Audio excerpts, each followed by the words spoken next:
Hello there, Scorpio sign. Welcome to your monthly reading. Scorpio, this reading is for the month of September, Sun, Moon, Rising, Venus. Scorpio, hindi lahat ng Scorpio maka-resonate sa reading na to. So, takes what resonates and leave the rest.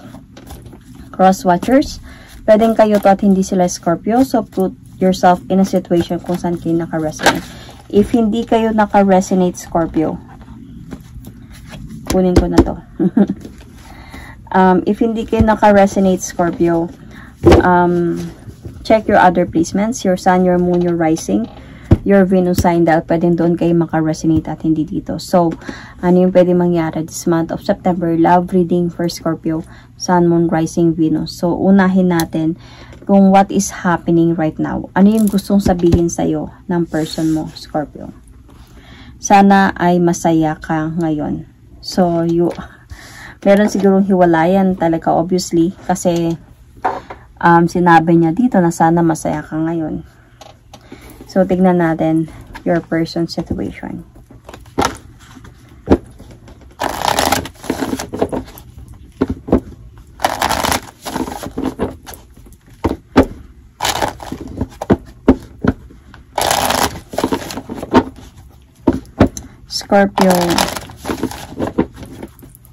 Scorpio, Sun, Moon, Rising, Venus. Your person's situation. Denial, not facing truth, irrational reasoning. So, in denial siya. Nagde-deny siya sa katotohanan, sa mga nangyayari. Tingnan natin your heart's hidden secret. This person is not facing the truth.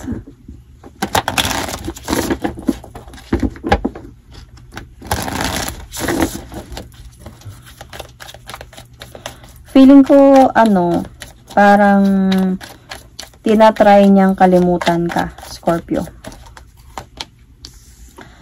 Okay, fantasy, daydreaming, imagining, fantasize. So, let's see. Sana ay masaya ka ngayon, and I think he's not facing the truth. Medyo nag-reason out siya. So, ikaw naman dito is nagpa-fantasize ka ng mga siguro about sa inyo. Okay, gets ko na to. So, may katotohanan dito sa person na to na hindi niya sinabi sa'yo. Para bagang may kasinungalingan siya sa'yo. Dine-deny niya sa'yo. So, ikaw naman, inosente ka dito na nag-imagine, nagpa-fantasize ng relationship ninyo. And I think suddenly, nagkaroon to ng clarity sa'yo, kaya nga naghiwalay kayong dalawa. So, tingnan natin, what is really happening right now?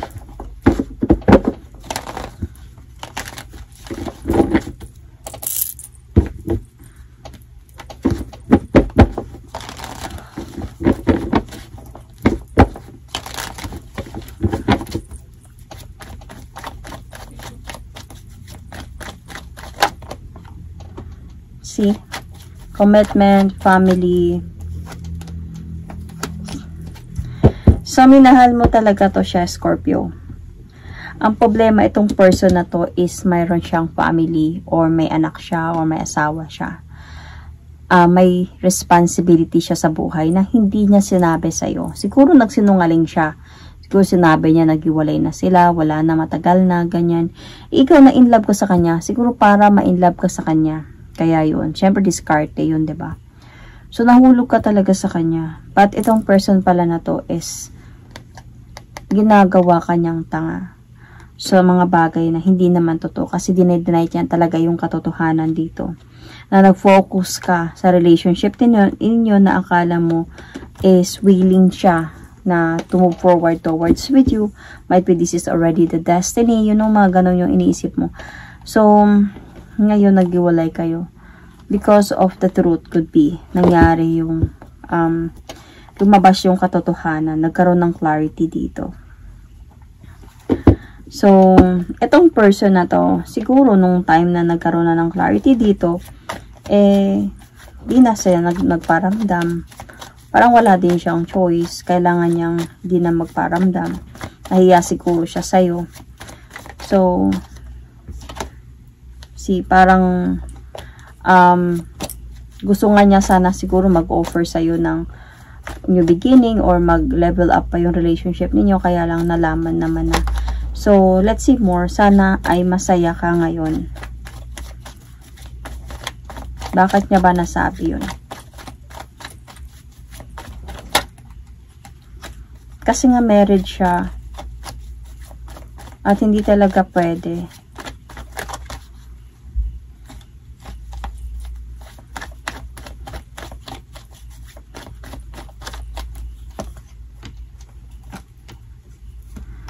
So, naipit talaga siya dito sa sitwasyon. Tinago niya talaga to. Trinay niyang tinago to sa'yo. Baka nga tumagal pa kayo ng 1 taon eh. Or higit pa. Kasi parang madami din kayo pinagdaanan dito without you knowing it na married pala siya. So, naipit siya ngayon sa sitwasyon. Kaya, ginard niya yung sarili niya. Kubi, hindi niya sinabi sa'yo na hindi na siya nagparamdam sa'yo. Kaya parang wish niya na lang na sana masaya ka na ngayon. Kasi nga, parang may pinili na din siya dito eh. May pinili na siya dito. Parang nag-focus na lang din siya doon. But this person still do really like you. Attracted pa din talaga to siya sa'yo and na-appreciate niya din talaga yung pagmamahal mo, Scorpio. So, ano ba yung nararamdaman niya para sa'yo? You might be dealing with Capricorn sign or Gemini. Sun, Moon, Rising, Venus.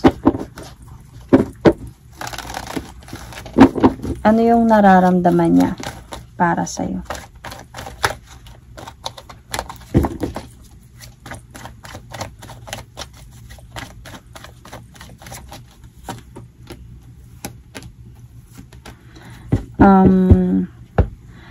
Yun. Gusto ka talaga niya. Alam mo yung gusto niya, yung mga sinabi niya sa'yo, mga promise ba niya sa'yo, or plans ninyo. Gusto niya talaga matupad yun. Kung baka may plano kayo na magkita, gusto niya mangyari yun. Kaya lang hindi lang talaga siya sure kung kaya ka ba niyang ipaglaban pagdating na sa point ng seryosohan.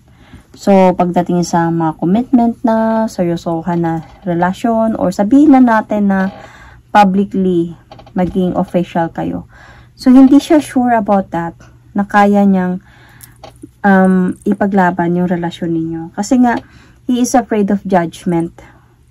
Mga sasabihin ng ibang tao. Siyempre kasi, mayroon siyang someone eh, tapos nagsinungaling pa siya sa'yo. So, ano na lang sasabihin ng iba, ano yung magiging reaction, pag malaman. So, yun yung concern niya dito. And also because of this person is really betraying you. Niloloko ka talaga niya. Habang kala mo happy kayo, nag-uusap kayo, niloloko ka niya. Nagsinungaling kasi siya sa'yo dahil para lang hindi ka umalis, para lang mahulog ka sa kanya. Kasi nahulog din naman siya sa'yo. So, ano yung naramdaman mo dito ngayon sa sitwasyon? You might also be dealing with Pisces or any earth signs.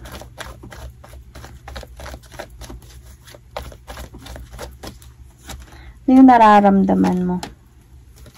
Alam mo yung pakiramdam mo talaga, willing talaga siya mag-move forward towards you. Kaya nga nagpa-fantasize ka, nagde-daydreaming ka about sa inyo, sa future ninyo, na in love ka or something. Dumating sa point na parang naging imbalance talaga yung connection ninyo, nagkaroon na kayo ng gulo. Parang yung feeling mo ngayon is magulo na. Komplikado na yung sitwasyon. Though sa totoo lang namimiss mo siya. Ngayon na naghiwalay kayong dalawa, namimiss mo siya. Parang naniniwala ka pa din talaga sa mga sinabi niya. Parang gusto mo pa din maniwala na babalik pa siya. Parang ganun na magpabalikan pa kayong dalawa. And but you are trying your best naman to move forward, to move on. Parang magulo lang pa nga sa ngayon kasi nasasaktan ka pa and naguguluhan ka pa about sa katotohanan na nalaman mo. So, let's see about kung ano yung pwede mangyari this month of September based sa sitwasyon na meron kayo, Scorpio. Sun, Moon, Rising, Venus. So, ano yung pwedeng mangyari? O, see, diba?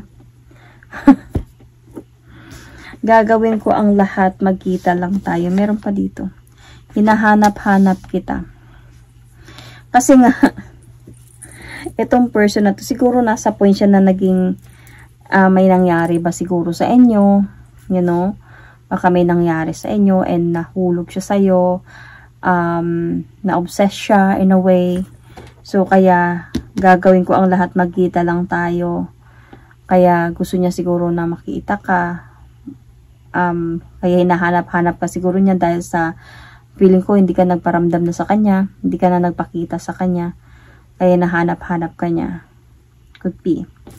So, ano yung magiging situation niya dito?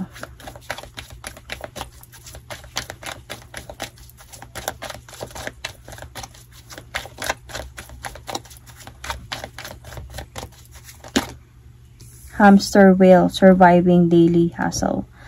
So, I think ito siya is like, nagpo-focus lang talaga to siya sa ngayon sa trabaho niya, baka pamilya, and sa responsibility niya, and trabaho niya, but he is also trying lang talaga na ayusin, hindi, feeling ko lang, no, parang ginagampanan niya lang yung responsibility niya doon, pero yung nasa isipan niya, ikaw, iniisip niya kung paano kayo magkita ulit siguro, kung paano kanya hanapin, pero parang yung in physical nakikita siguro ng pamilya niya, ng asawa niya na nagtatrabaho siya, nagbibigay ng money, sweldo, nagtatrabaho, pero yung isipan niya nasa iyo. So, what is your hidden heart's hidden secret here, madami? Scorpio, might for the month of September 2025. Influences. So, attachment, third parties, peers. So, ito na nga yun. Parang, as I can see, hindi ko lang alam kung nakikita ninyo yung picture dito is, this girl is so lonely and magulo yung isipan niya because of nangyari na ginawa lang siyang third party. So, na-influence siya sa mga sinabi.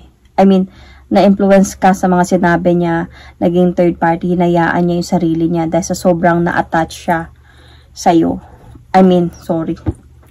Na sobrang na-attach ka sa kanya, nahulog ka sa kanya. Kaya nga dito pa lang, nung kasinungalingan niya pa lang, masyado kang nagde-daydreaming, masyado kang nag-i-imagine, pinafantasize mo yung future ninyong dalawa, and yet naging third party ka lang pala.